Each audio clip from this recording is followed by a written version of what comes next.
Hey, welcome back. I am so low energy right now because I just spent hours reorganizing my bookshelf, unhauling, and it's just a lot of heavy lifting of lots of books.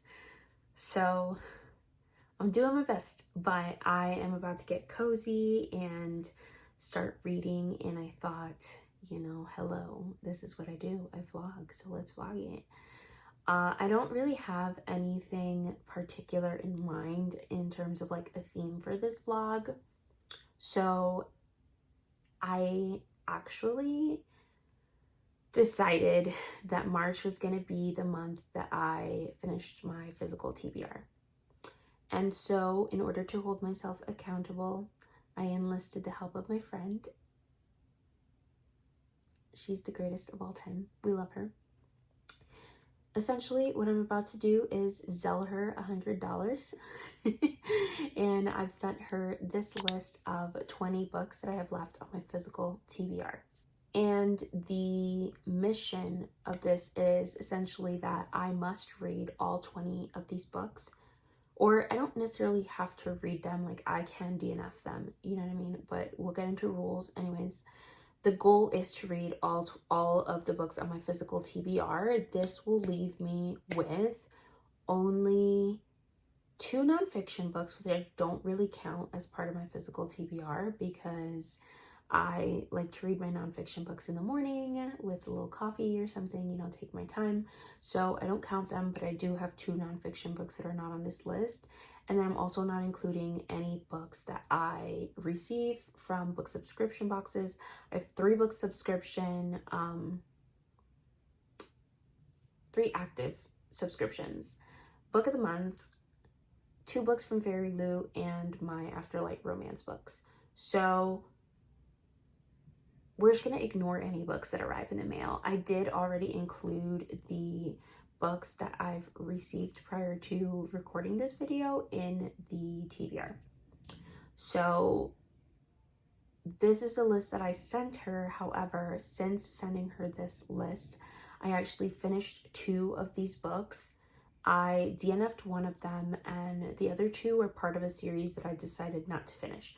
So we are now down to 15 books. Yay! So yeah, speaking of rules, the only rule is really that this list goes down to no books on it by the last day in March. So April 1st, if there's 0 books on this list, then I get my $100 back. If there are books on this list, then that means that my friend can keep the $100. Yay for her. Thank you for holding me accountable. It didn't work. I'm just kidding. It's gonna work. I have faith in myself. We only have 15 books and we have a whole month ahead of us. It is the first day of the month. Other rules. I can DNF a book. I can decide I don't want to read a book. However, if I decide I'm not reading the book, then it has to be unhauled from my home library. So I can't keep it if I say I'm not going to read it. And that's pretty much it. So to get the ball rolling, I'm actually going to start with the sequel to The Scarlet Alchemist. I really enjoyed that book last year. I read it for Winterween. I needed a prompt that had a witch on the cover, but I didn't have any books and I didn't want to buy anything because my physical TBR was out of control. Can we just talk about the fact that I started with like 195 books on my physical TBR and we're down to 2 digits, y'all? Not only 2 digits, but we're like in the 10th place. That is so bananas. But the second book is The Blood Orchid by Kylie Lee Baker. So in an attempt to not spoil anything for you, I'll just tell you what the first book is about. Essentially, Zelon is an alchemist. She comes from like a pretty impoverished town, and to make a little bit of extra coins, she resurrects people, which she's not supposed to do. It's technically against the law, but she needs to make a few bucks. Anyways, an opportunity arises when she runs into the prince, and she is selected to compete to become the royal alchemist, or a royal alchemist. I guess there's several.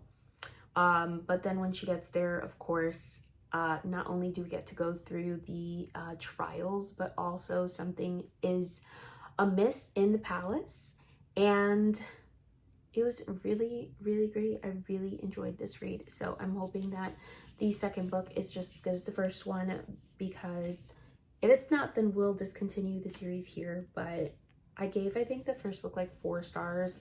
I think I wasn't doing like half ratings back at the time, but if I did, I probably would have given it like a 4.25, 4.5. I really, really enjoyed it, which is interesting because when I read the description, I was like, oh, this is not something that I would read, and I was gonna give the book away to my friend. And then before I gave it to her, I was like, you know what, let me just give it a try for this prompt. And I loved it, and I ended up going back on my word. It's okay. It's okay. She's a good friend, so she'll understand. If it was like not a really close friend, I wouldn't have done that to her. But all right, let's get reading this. I'm choosing this solely because I have the ebook ready from Libby on my Kindle, and so I have 7 days to get this done, and that's my only justification. Okay, let's read. Okay, wait, but I haven't even gotten into the book yet, and this is actually hysterical. She makes a note at the beginning about how she uses contemporary Mandarin and Cantonese words, which greatly differs from Middle Chinese, which is what was spoken by the Tang Dynasty, which is when this book like takes place. It's fictional, right? So anyways, she literally makes a note that she chose to use that language, and she writes, the author made this decision for the sake of relatability and ease of reading for modern Chinese speakers, as well as reluctance to learn a dead language for the sake of a fantasy novel. I love her keeping it real already. Anyways, okay, I don't know why that just tickled me. So I am about 26% through the Blood Orchid, and I am kind of disappointed. I think I was having like really high expectations for this book because I went into The Scarlet Alchemist with really low expectations and really, really enjoyed the book. And so then I was coming into this one, I think, feeling like this is going to be so great, the continuation. But we all know sequels are not usually as good as the first ones. Anyways, there's definitely lots of, like, let me not say lots of reveals, but there are a couple reveals, a couple of, like, surprising little things going on here and there. I don't know. I can't, like, pinpoint what it is specifically, but I'm just not feeling, like, fully invested in this book. I'm trying to give it a bit more time, but, like, what would y'all say is like enough, like reading a book before you decide like it's just not gonna be for me, you know? I don't know. I got through like 50% of the Blood Guard before I decided to DNF that book, and I don't know if I want to keep doing that. I'm not necessarily bored, but there's not anything like really tying me to like want to continue this book. Maybe I'll just put it down for a bit and like sit on it and then come back to it later. Maybe I'll try something else, because like I am a lot of a mood reader, and I kind of just picked this book up because it was available on Libby.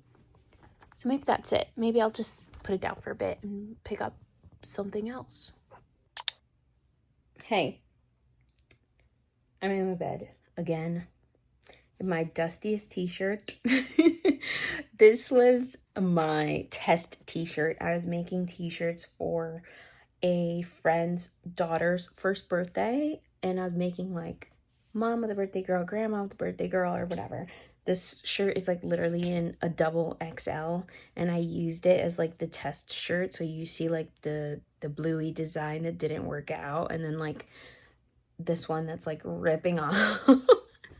It's so embarrassing, but I ended up keeping it, and it's like so big on me, and it feels so comfy, and it's like probably my favorite shirt ever. And it is what it is.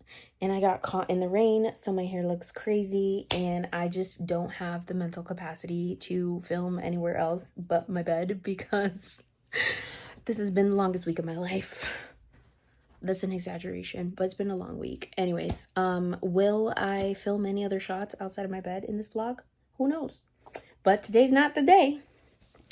Anyways, to the Blood Orchid. I also have not read anything all week. I think like 1/3 of a chapter for the yesterday I read 1/3 of a chapter, today I read 1/3 of the chapter. Still have yet to finish the chapter. It says I have 1 minute left on my Kindle, but I just don't have the will to read it. Also, I'm not enjoying this book, and I'm not sure if it's because I'm not in the mood to read it, or I'm just like so tired that I'm not in the mood to read anything. Like, I don't feel like I'm in the mood to read anything, but then also like I always want to read. The math doesn't math. Either way, since I'm not enjoying this, greetings again. My battery died. Before we were rudely interrupted, I was going to say that I have come upon the decision to softly DNF the Blood Orchid. I may potentially try to maybe read like 1 chapter a night, like before bed or something, but not tonight. And in its stead, I shall be picking up Cruel is the Light by Sophie Clark. And I don't know what this book is about at all, actually. It's a fantasy book. It is about a brutal war between demons and humanity raging across Europe for over a century. And at its heart are 2 elite soldiers, Celine Aleba, a powerful exorcist, and a foot soldier named Jules Lacroix, who is unrivaled in battle. When their paths cross, despite initial distrust, then unwelcome attraction, they discover a terrible secret at the heart of the Holy Vatican City. And then soon, Jules is forced to question everything he's ever known, including himself, and Celine is unable to ignore her feelings for Jules. And they must make an impossible choice between love and duty. That was a lot more romancy than I feel like I was expecting, but that's okay. I never read the description of this book. I just picked it up. I'm actually supposed to be buddy reading this with my friend Jeanette, and she started like 3 days ago, and I never started because I was trying to finish The Blood Orchid, and I just can't get myself to read that book. So I'm going to try to catch up with her. And hopefully this is good. I feel a little bit conflicted about like the nature of like demons and exorcism in this book, but we're going to give it a chance.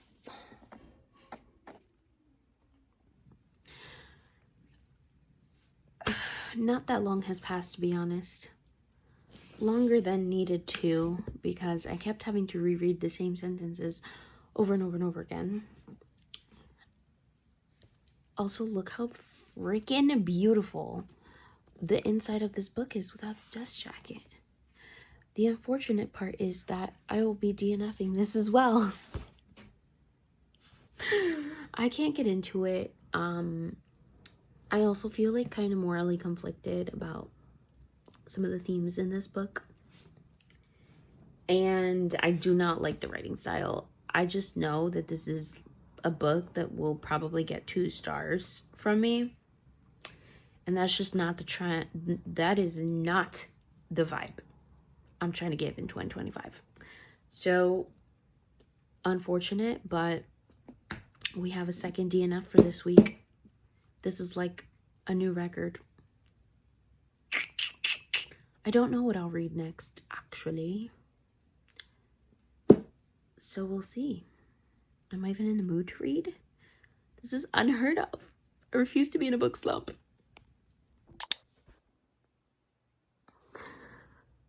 First of all, I'm horrified by I look so tired. It's the middle of the night. I have work tomorrow. I have back-to-back meetings from 8 a.m. to 2 p.m. tomorrow. And I know I'm going to regret this, but like I can't sleep. So what could we do? But try again. If at first you don't succeed, try again. So we're going to read A Language of Dragons by S.F. Williamson. And this book is about dragons. That's all I know. It says Vivian Featherswallow isn't worried about the dragons that soared through the skies, and that doesn't make any sense. This is what I get for trying to summarize while reading the description. So basically, Vivian, there are some protests going on in 1923 London, and she's just doing her best to like just follow the rules and get this internship studying dragon languages. However, she has started a civil war. Her parents got arrested and her little sister is missing, and all of the safety that Viv worked for is starting to collapse around her. So then she gets a lifeline in the form of a mysterious job, and obviously she takes it, and she goes to some place called the Bletchley Park, where she discovers that she's being recruited to uncover the secrets of a hidden dragon language. If she succeeds, then she and her family can go home. If she doesn't, then they're all unalived. And the more she learns, the more she realizes that this bubble that she grew up in isn't as safe as she thought. And that's the tea on A Language of Dragons. Will this one be the one that saves this vlog? Stay tuned to find out. I feel like this is a strange angle, but it's the only angle that hides the enormous disaster that my room currently is. Let's get some lighting at least. Bam. Wham, bam. Thank you, ma'am. I have decided to DNF the book I tried to pick up, which is A Language of Dragons. I think this is probably the worst reading week of my entire life. This is like the 4th book that I DNF in 1 week, and I think I'm pretty convinced that DNFing every book you pick up is much worse than being in a reading slump. Life is in shambles right now. First of all, I put way too much makeup on my face. My house is a mess. I'm tired.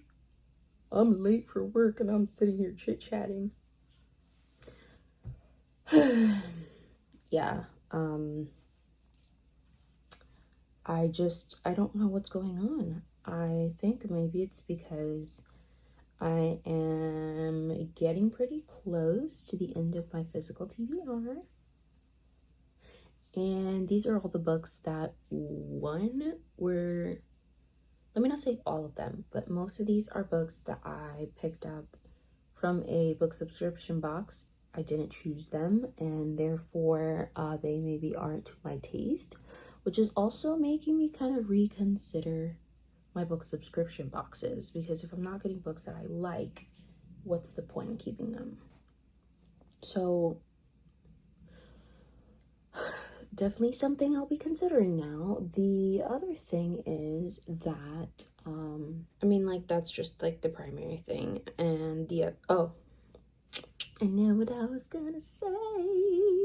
It's the fact that I left these books kind of like for the end, which means that I maybe wasn't excited to read them. They weren't the books that like I really, really wanted to read. I'm kind of forcing myself. I mean, I've been a lot better about it recently, but I am very typically a mood reader. And so like I have to be like in the mood for a book, which is why I really want to finish my physical TBR, because that way I could just buy the book I'm in the mood for, read it, and then move on. You know what I mean? I have a very specific plan for like what I am in the mood for and what I want to read like immediately after finishing my physical TBR. The only good thing about this, like, whatever we're calling this situation I'm going through, I feel like it needs a name. This needs to be like an epic week in my life that has like its own title and like name of the era. This is like the DNF Dumpster Era. I honestly lost my train of thought. I feel like me and multitasking these days are not getting along. Me and my memory are not getting along these days. But I think that pretty much covers the gist of what's been going on. We're just not having a good time. So don't be surprised if the next video is me trying to get my life together. Like, I need to clean this room up. I started a book organization video last week, and I got into my minimalism era. And I didn't have the like urge previously to purge all my books, but now I did. And everyone keeps telling me, like, don't get rid of them. You're going to regret it. Those are your babies. You've never wanted to get rid of, like, such a massive amount of books before. But also, I feel like I was being a hoarder. And I don't, like, the books that I have out, I think it has to be, like, almost 100 books. Like, we are at least 100 books, I think. They're everywhere in my room. It's really bothering me. I feel like even more cluttered because they're out in piles everywhere.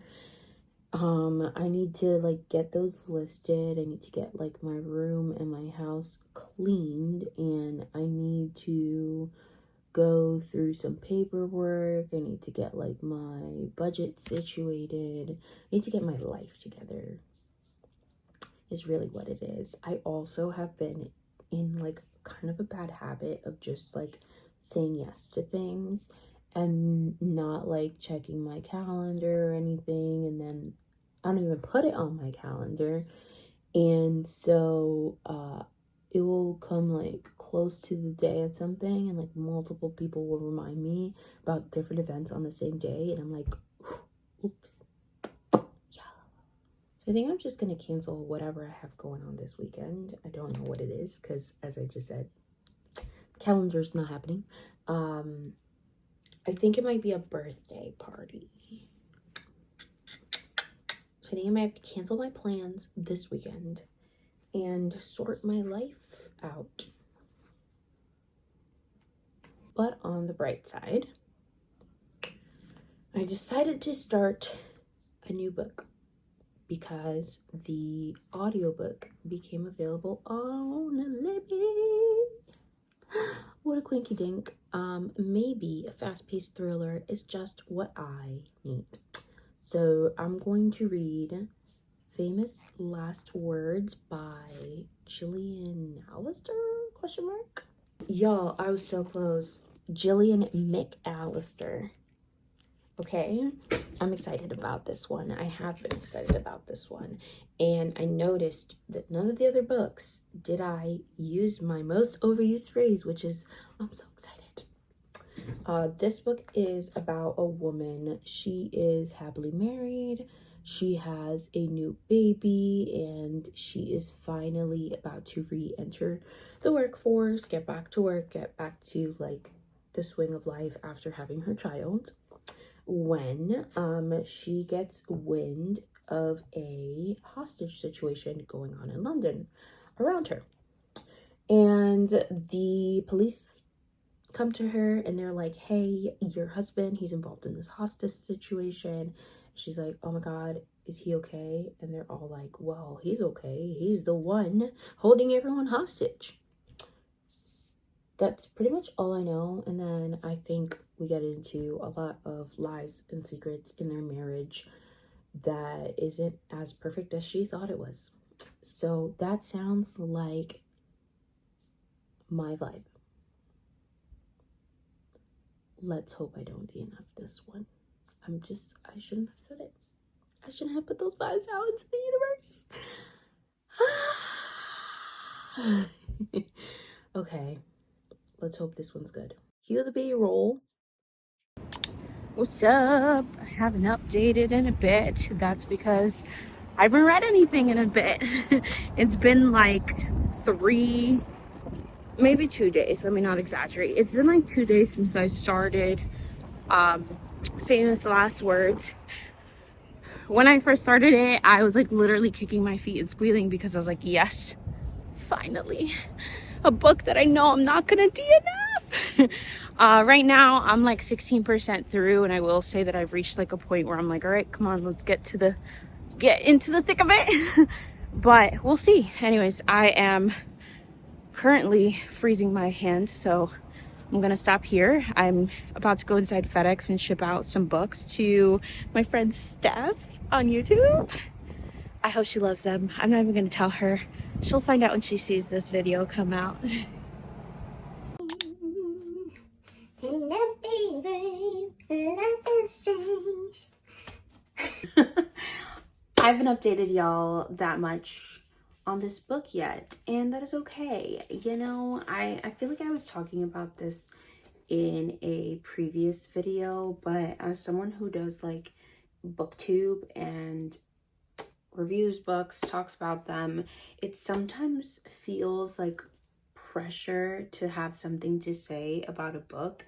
And so I'm really trying to push myself to just be authentic. Like, I'm not trying to just like say things for the sake of saying things. I want to say things when I have things to say. You know what I mean?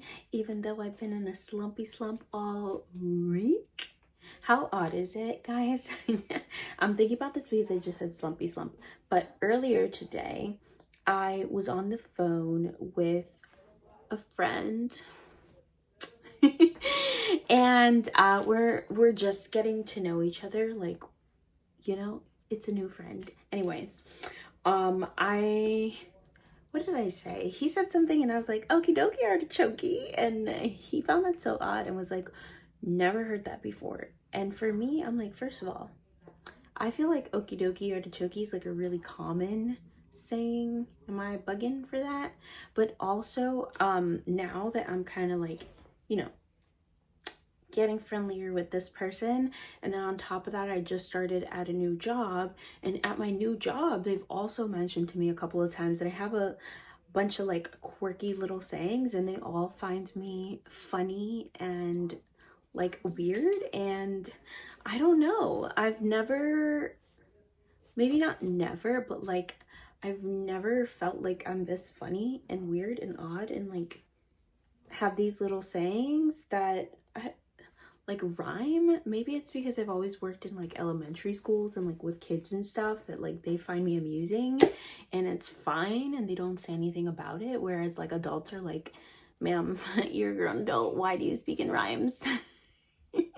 Anyways, the adults that were around me before must have totally been used to me because no one ever really pointed it out that much. But now this person on the phone is pointing it out to me. People at work are pointing it out to me. I rhyme and use like weird sayings and stuff like that. I don't know. That was a tangent and it has nothing to do with this book. Famous Last Words. I'm really enjoying myself. I'm already on page like 213, chapter 37 out of like 334 pages. So I think I have like maybe 120-ish pages left. And I'm having a great time. Like, this will likely be a very highly rated book. One, it's helping its case the fact that I've been in a weird slump and I haven't read anything that has interested me in a while. Which is a good thing, okay? Because I'm learning to just let go of the books that I don't want to read. Anyways, I was walking towards church today and I was on chapter like 33, 34, and the main character in this book, Cam, is having a conversation with her sister, and her sister essentially is kind of like just placating her, and she says something along the lines of like, isn't it always that way? Like, the more intimately you know someone, the less like they have expectations for you. And that had me just like really pensive. I mean, most of this book has had me really pensive, but the way that she meant it in was like, you know, like girl code when let's say I'm having an argument with a guy and he's saying the sky's blue and I'm saying, no, actually it's purple. And even though we all know the sky's blue, my girlfriend is going to come in and she's going to be like, actually, the sky is purple. What are you talking about? And she's going to have like my side, whether the sky's blue or not, just because, you know, girl code. And I was just thinking about that thoroughly, and that's just like not a good. I know people think that they're being good friends by doing that because they're having your back no matter what, but I think that's actually not a good sign of friendship because they're not holding you accountable, one, and two, like they have you walking around sounding crazy talking about the sky's purple when it's actually blue. Like, I think it's better to have friends and family who hold you accountable and who push you to grow your thinking, not have stuck thinking, and also prove that they're not gonna have you walking around just like misinformed. And that's kind of like what the sister was doing to this character. She was kind of like allowing something that she probably shouldn't have allowed, because she kind of like lowered the standards for her because that's her sister. I don't know, just like, I'm not really sure why that's the one thing that stood out to me. Like, this book has nothing to do with sisters or relationships with sisters at all. It's actually more focused on the husband and why and how he got into the predicament that he's in. And we're finally at the part of the book where we're getting a little bit of information, like pieces are starting to come together, and I love that for us. So, 7 years after the attempted murder. Dun dun dun. I wonder what that means. We're having a great time, y'all. I highly recommend this book, even though I haven't finished yet. I hope the ending does not disappoint. Well, we are almost halfway through the month, and this is the second physical book that I finished. What is going on? It's also the third book in total that I've read this month, so it has not been quite a literary month. This has also been like the laziest vlog I've ever filmed. I think almost every single update I've been in my bed or it's fine. Everything is fine, y'all. We are doing fine. I think I'm gonna end up giving this 4 stars. Towards the end of it, it kind of lost me, so I'm really sad because I was like really excited. But I think part of that excitement was the fact that I'm finally reading a book that I was interested in. And then once we were kind of going through it, I was really engaged and waiting to find out, what's that word? I was in anticipation of what the heck was going on with this dude. I don't know if I'm satisfied with the ending or not. Like, I am, because it was kind of not expected, but also I'm not, because it was just like, it didn't surprise me. It should have, but it didn't. So that's all right. Overall, we had a fun time reading this. 4 out of 5 stars, baby. So we're gonna move on to my buddy read. This book that I'm reading with my friend Steph from Once Upon a Bookish Stuff. I will link her channel down below. I'm very excited. We're going to read A Certain Hunger by Chelsea G. Summers, and I'm hoping that this will keep the good vibes going. This is a book that I've had on my TBR for quite a while now, and so I'm hoping that even though this is not going to help with my physical TBR, this will get me out of this little, I don't want to call it a slump because we just had a success, but you know, my DNF era. It needs to be over. Just kidding. I did end up reading A Certain Hunger. However, I took that book on a trip with me to Baltimore, and if y'all don't know, I have a series here on my channel called Books We Read on Vacation. And so if you want to find out my thoughts on A Certain Hunger, then my next episode, aka the next video that you'll see here on my channel, will be another episode of Books We Read on Vacation, Baltimore edition. And there I will talk about A Certain Hunger. So stay tuned. If you want to see that vlog, hit that subscribe button. If you enjoyed this, hit that like button. If you made it this far, leave me a sock emoji.